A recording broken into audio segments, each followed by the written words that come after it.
Olá, meu amigo, você que é membro aqui do canal, que está colaborando com a gente aqui com o Papo de Cobra financeiramente, queria te agradecer muito. E aí, como o nosso acordo é você ter direito a alguns vídeos exclusivos, vocês já viram algumas entrevistas que a gente fez nos meses anteriores, a gente vai continuar. A gente vai continuar com a ideia de trazer para vocês grandes pesquisadores brasileiros nessas entrevistas. Hoje a gente vai falar com uma pesquisadora, uma doutora da Universidade Federal do Maranhão, a professora doutora Thaís Guedes, e ela vai contar um pouco da experiência. Então, Thaís, queria agradecer muito a sua presença aqui, queria agradecer a disponibilidade de ter gravado esse vídeo aqui para os membros aqui do canal. E para começar, eu queria que você se apresentasse, né? O seu currículo é extenso, eu vou deixar que você mesmo se apresente. Thaís, por favor, é com você. Olá pessoal, tudo bem? Eu sou a Thaís Guedes, eu sou pesquisadora sênior da Universidade Estadual do Maranhão. Atuo no programa de pós-graduação em Biodiversidade, Ambiente e Saúde. Neste programa de pós eu ministro disciplinas e também oriento e co-oriento alunos de mestrado. Minhas principais áreas, linhas de atuação, são a biogeografia, biodiversidade, conservação e história natural de répteis e anfíbios. Falando um pouco da minha formação, até chegar aqui, da minha formação acadêmica, senta que lá vem história, mas eu me formei na Universidade Estadual da Paraíba. Durante a minha graduação, eu estudei acidentes ofídicos causados por serpentes do gênero Bothrops, ou seja, causados por serpentes chamadas popularmente de jararacas, aqui no estado da Paraíba. Logo que eu terminei a graduação, eu fui aprovada no mestrado na Universidade Federal do Rio Grande do Norte, onde eu estudei aspectos ecológicos de serpentes de uma área de caatinga localizada lá no sertão do Rio Grande do Norte, de uma reserva. Quando eu terminei o mestrado, eu passei no doutorado na Unesp, como se fosse uma parceria entre o Unesp e o Instituto Butantan. O meu orientador, o professor Dr. Otávio Marques, é pesquisador do Instituto Butantan, então acabei desenvolvendo praticamente tudo do meu doutorado lá no Instituto Butantan em São Paulo. E durante o meu doutorado eu investiguei padrões de distribuição das serpentes, história natural e conservação de todas as espécies de serpentes que ocorriam na Caatinga. A Caatinga é um bioma localizado na região nordeste do Brasil, basicamente, e que tem cerca de 1 milhão de quilômetros quadrados. Corresponde àquela área mais seca do país. É bem pouco conhecido, bastante negligenciado com relação à conservação, e eu resolvi focar nessa área, que é uma área de importância assim, para a minha vida. Quando eu terminei o meu doutorado, em 2012, eu fiz 3 pós-doutorados seguidos, ampliando a minha área de atuação, a minha área geográfica. Então eu deixei de trabalhar só com a caatinga e passei a estudar as serpentes também de outras áreas naturais da região neotropical, que vai desde o México até a Patagônia. Então eu passei a estudar a distribuição de quase 900 espécies de serpentes. E eu fiz o meu primeiro pós-doutorado no Instituto Butantan, o segundo na Unifesp, e em seguida eu fiz um ano na Universidade de Gotemburgo, na Suécia. Então essa é a minha história da minha formação, até conseguir esse cargo que eu tenho hoje e poder passar um pouquinho do que eu aprendi para os meus alunos e dar encaminhamento aí nas perguntas científicas, que às vezes falta um pouco de braço para a gente abarcar tudo e as perguntas nunca acabam, Muito bom, Thaís. Queria saber agora de você um pouquinho do teu início de carreira. Como é que você começou na herpetologia? O que é que te levou a trabalhar com serpente e fazer essa carreira maravilhosa que você tem? Conta um pouquinho pra gente. Bom, todo mundo me pergunta por que que eu resolvi estudar justamente serpentes. E eu costumo responder que eu não escolhi estudar serpentes, elas me fascinaram desde sempre. Então, ao longo da minha infância inteira, que se passou no sertão paraibano, as serpentes apareceram em vários momentos e elas me fascinaram, juntamente com os dinossauros, né? A cidade que eu morei, chama Souza, ela tem pegadas e tem um vale que é o Vale dos Dinossauros. Então, eu sempre fui apaixonada por répteis, dentre eles serpentes e dinossauros. E a parede do meu quarto, né, era toda cheia de figuras de dinossauros e outros bichos, enfim.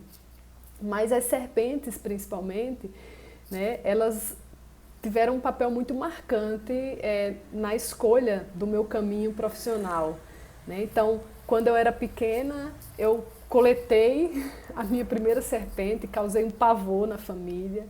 Logo em seguida, apareceu uma serpente no meu colégio, todos os meus colegas começaram a tirar pedras e eu fiquei lá no meio protegendo a serpente até que ela conseguisse entrar num buraquinho e fugir.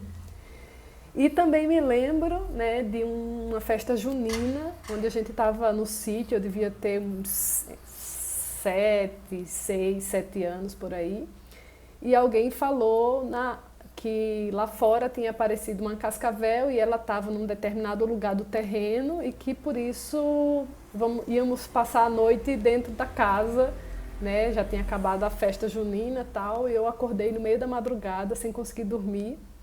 Levantei para tentar ver a cascavel.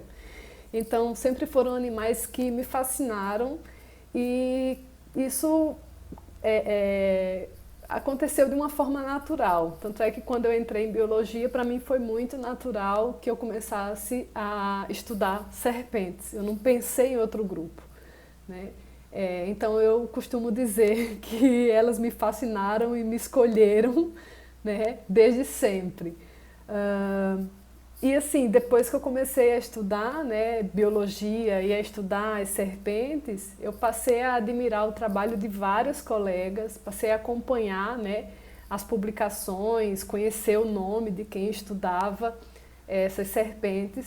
A gente não tinha, naquela época, não faz muito tempo, mas a gente não tinha um contato tão próximo como se tem hoje, via redes sociais, né, com os pesquisadores.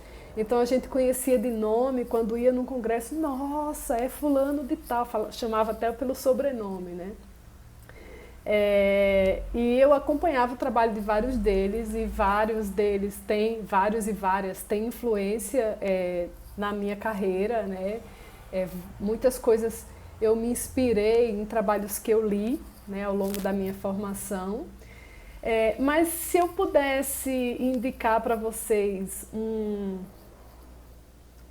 herpetólogo que eu admiro muito, eu acho que eu diria que eu sou extremamente fascinada pela vida da Berta Lutz, né, que foi uma pesquisadora do Museu Nacional do Rio de Janeiro. Ela estudava anfíbios e acabou publicando vários trabalhos usando anfíbios, né, várias informações de história natural, de vocalização, de distribuição, várias listas de espécies. Então, ela contribuiu bastante, né, para o conhecimento que se tem sobre os anfíbios. Tem um livro dela muito famoso, né, sobre anfíbios da família Ilidae, que são aquelas pererecas que têm as bolinhas nos dedos, né, e que sobem nas paredes e tal.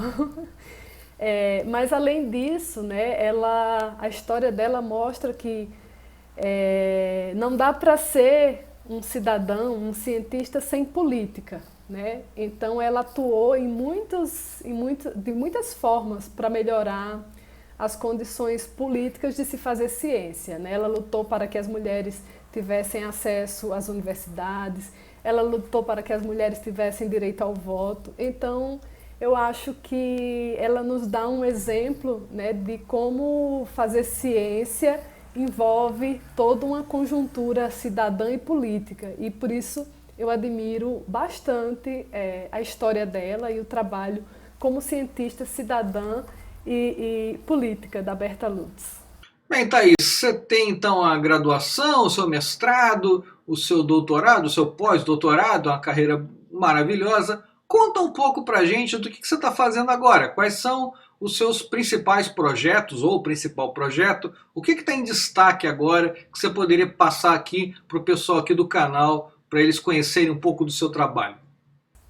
Bom, eu acho que essa pergunta 3 é um tanto desafiadora. É, eu teria que escolher, né, dentre os trabalhos que eu já fiz, aquele que eu considerasse mais relevante.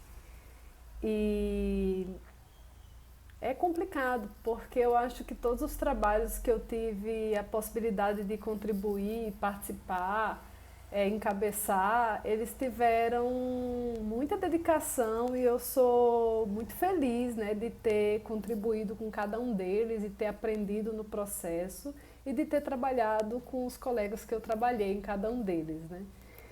Então é difícil escolher um só. Mas, né, nesse sentido de relevância, até para a minha vida profissional, eu acho que, e de desafio, inclusive, eu acho que eu escolheria aqui, né, essa minha linha de trabalho de estudar as serpentes da Caatinga.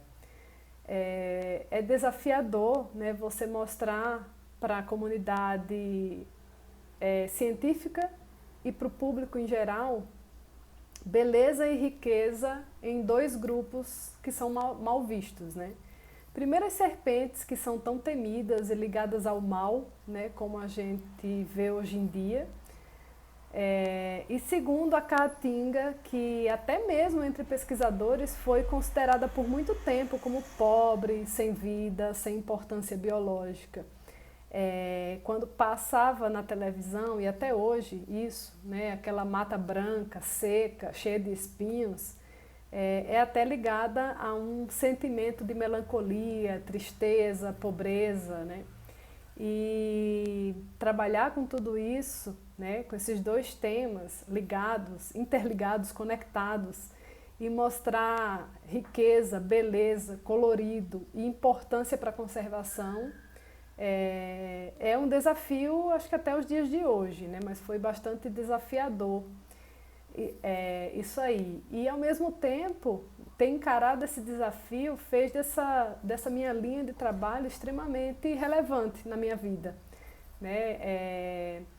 Tinha poucos pesquisadores estudando essa temática na época, então eu fui bastante feliz de ter começado isso na Caatinga, né, esses primeiros resultados, ampliando lista de espécies, né, a primeira lista de espécies endêmicas de cobras, né, então eu acho que foi o trabalho que me abriu várias portas, me abre até hoje, que eu sou convidada para falar, para escrever, é um trabalho que eu guardo no meu coração até hoje e que eu acho que tem muito a se fazer ainda. Eu vejo que pouco da Caatinga é de fato estudado e que podem vir muitas novidades daí para frente, né, se as pessoas decidirem, os outros colegas pesquisadores e parceiros, né, decidirem se dedicar a isso. Obviamente é um caminho que eu continuo trabalhando, né, juntamente com os meus alunos e alguns colaboradores. E eu escolheria isso, Serpentes da Caatinga, como o meu trabalho mais relevante. E feito com mais amor, se é que eu posso dizer assim. Thaís, a gente já conversou com o Paulo Bernardi, que ele falou das serpentes amazônicas, conversamos um pouco com o Gentil, que ele falou dos animais da Paraíba. E aí, no Maranhão, quais são as espécies mais comuns no Maranhão? Tá? O que é que vocês vêem de mais frequência aí? Conta aí pra gente, acho que o pessoal vai ficar interessado, mesmo quem não é do Maranhão vai ficar muito interessado. Conta aí pra gente, por favor.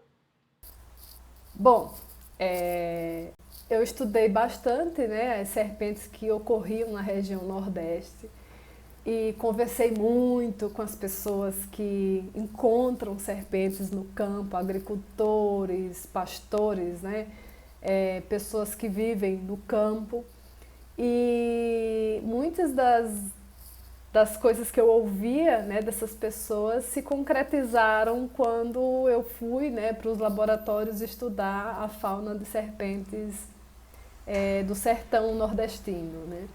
Então, no sertão nordestino, né, existem várias serpentes muito comuns, né? Uma delas é conhecida como corre-campo. É uma serpente cinza, muito rápida, ativa durante o dia, né? E que come de um tudo, né? E o nome científico dela é Philodrias natereri. Uma outra serpente que é bastante comum, né, eles chamam popularmente de boipeva ou goipeva. Ela é uma serpente conhecida cientificamente como Xenodon ela é bastante comum na Caatinga, mas ela também é comum no Brasil inteiro. Ela é uma serpente que eu considero uma excelente atriz, porque ela é uma serpente que não tem nenhum veneno, não tem nenhum dente especializado em veneno, né, em inocular veneno, mas ela se parece morfologicamente, né, a coloração dela, ora com jararaca, ora com cascavel.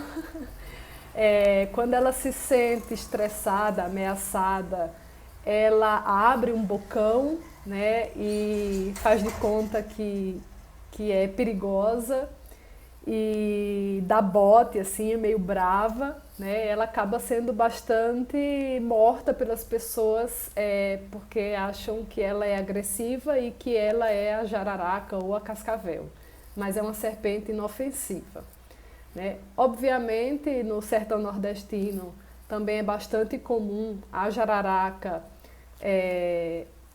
da seca, né, que a gente chama, que é uma jararaca anã, ela é pequenininha, chega a menos de 1 metro, 85 centímetros, eu acho que o maior exemplar conhecido, e é a jararaca mais comum, né, da Caatinga. Ela é endêmica, ela só ocorre na Caatinga. A cascavel também, ela ocorre em várias outras áreas abertas do Brasil, mas na Caatinga ela também é bastante comum, principalmente, né, quem mora no sertão nordestino, né, nessas áreas de acúmulos de pedras, né, a gente chama de serroteira, popularmente.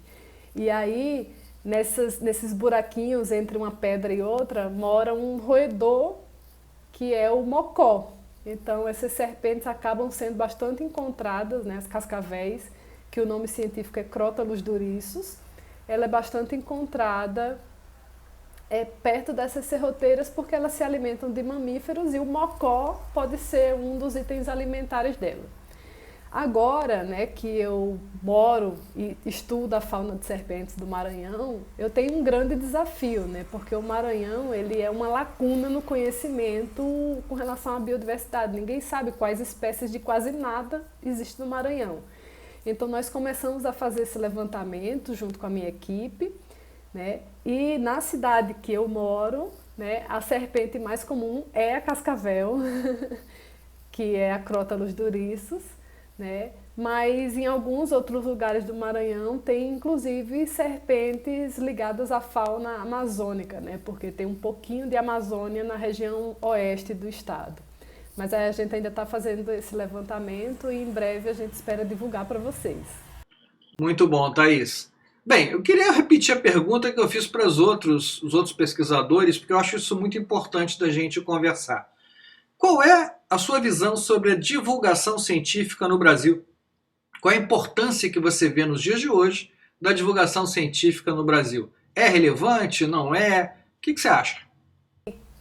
Cláudio e quem está me ouvindo, a divulgação científica é essencial, né? Ela tem que ser linha de frente, não só, né, com relação à divulgação de pesquisas herpetológicas, mas de todas as pesquisas. Elas precisam chegar na população, né, diariamente, constantemente, para que as pessoas entendam, né, a importância, né, da ciência.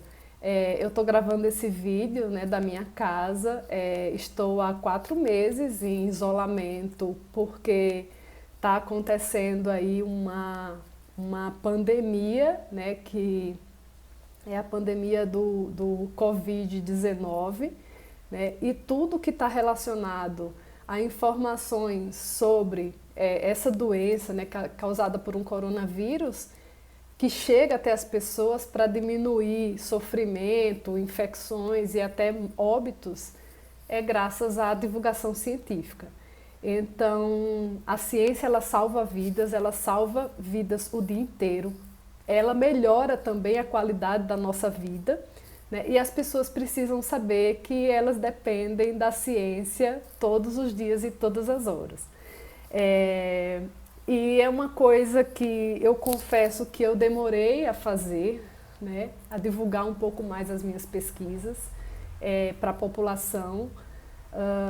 Mas eu quero e tento fazer isso mais vezes, né? Vou contar um exemplo do que, né, da minha experiência com isso.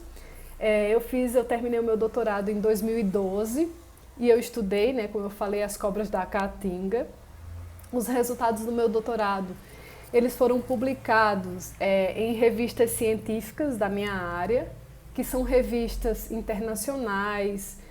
A língua dessas revistas é o inglês, né? Elas têm uma linguagem muito técnica, bem objetiva, né?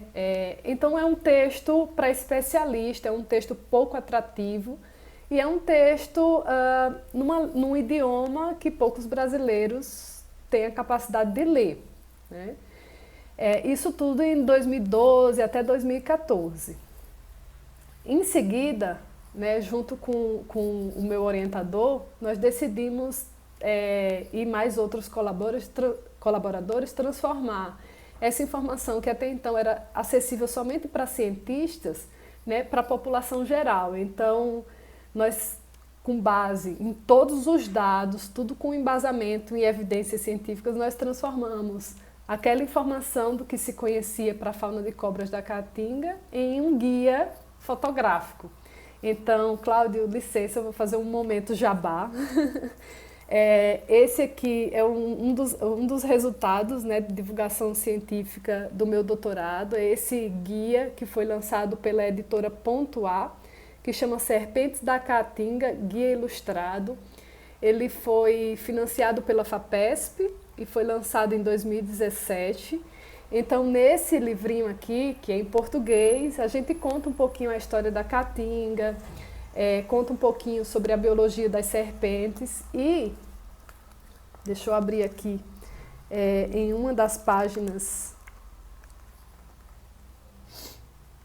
da minha serpente preferida,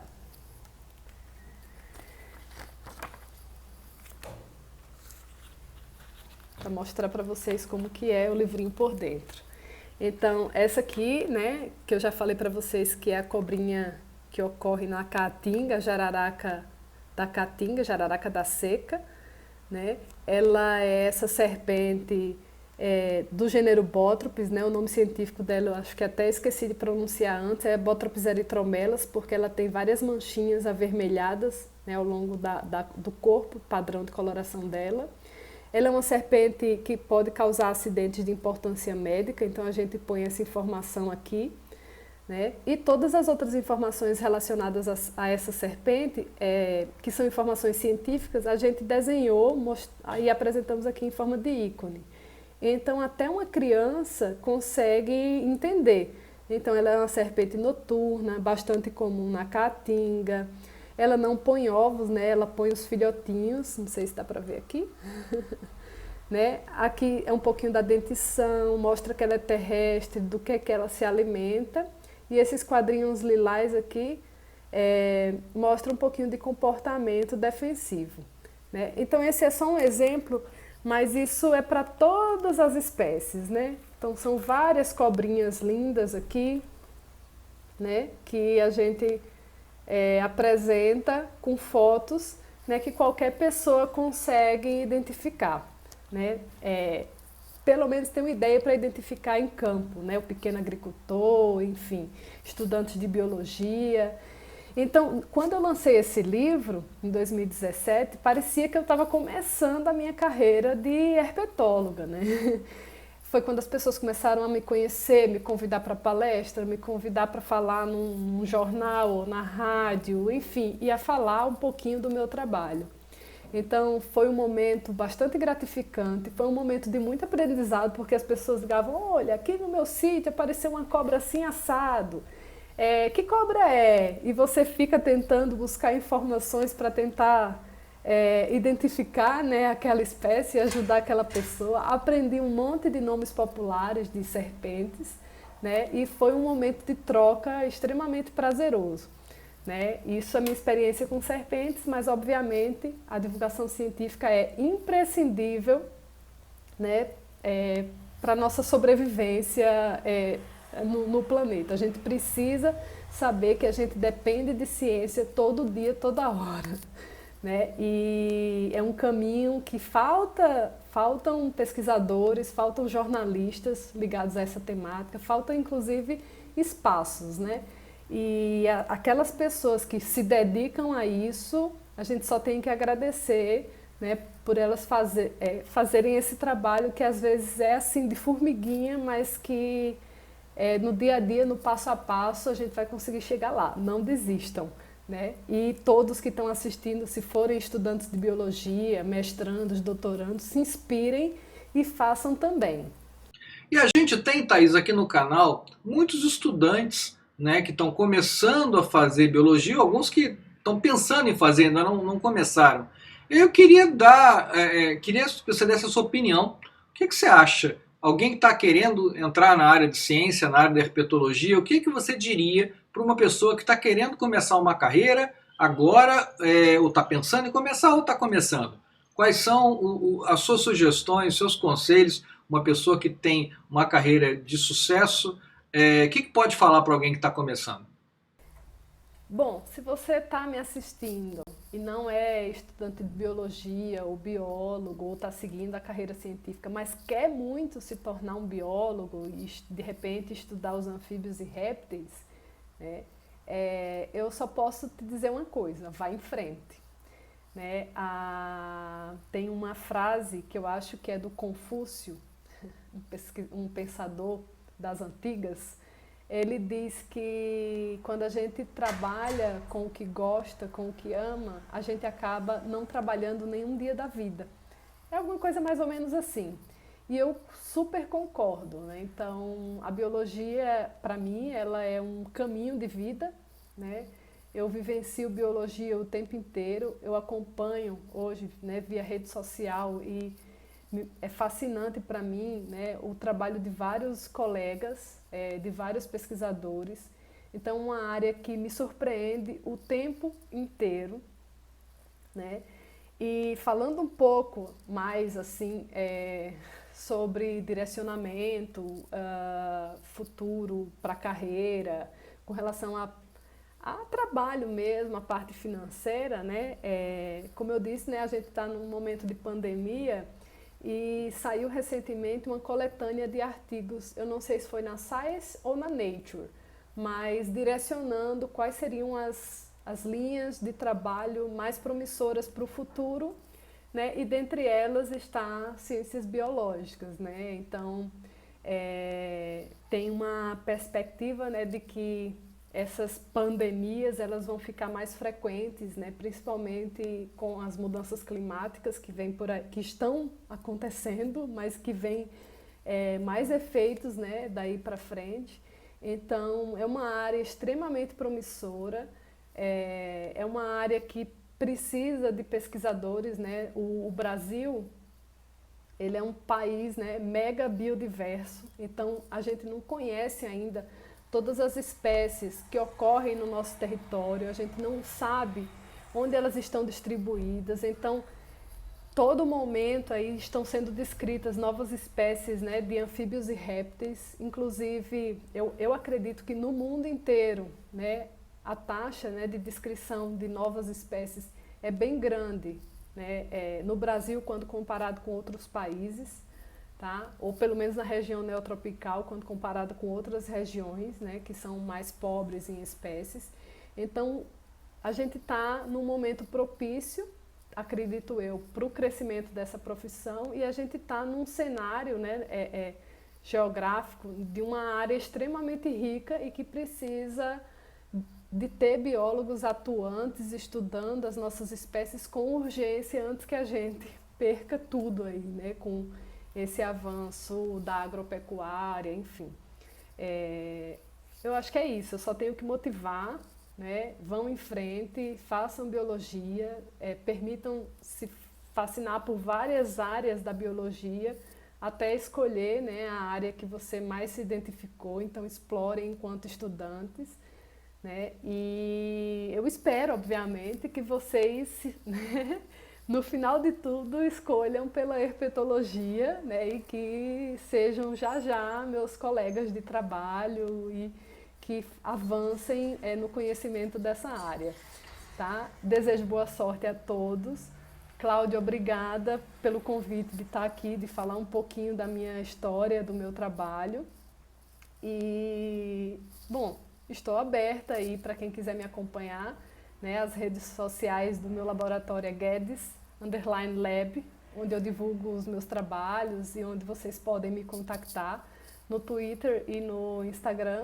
Poxa, Thaís, muito obrigado pela sua esse vídeo que você tem mandado para a gente. Muito obrigado mesmo por ter atendido aqui o pedido. Acho que todo mundo gostou. E para você, meu caro amigo, meu caro membro aqui do canal, espero que você tenha gostado. Se você ainda não viu os vídeos anteriores, a gente tem algumas outras entrevistas anteriores e vamos ter sempre. A gente está querendo sempre trazer a mais importante nata dos pesquisadores que trabalham com serpentes no Brasil, para vocês terem acesso e conhecerem o trabalho dessas pessoas incríveis. Então, novamente, muito obrigado pela contribuição, por você estar aqui com a gente. E lembra, toda quarta e todo sábado a gente tem um vídeo novo. Eu espero você aqui sempre, regularmente, toda semana. Valeu, gente. Brigadão. Até a próxima.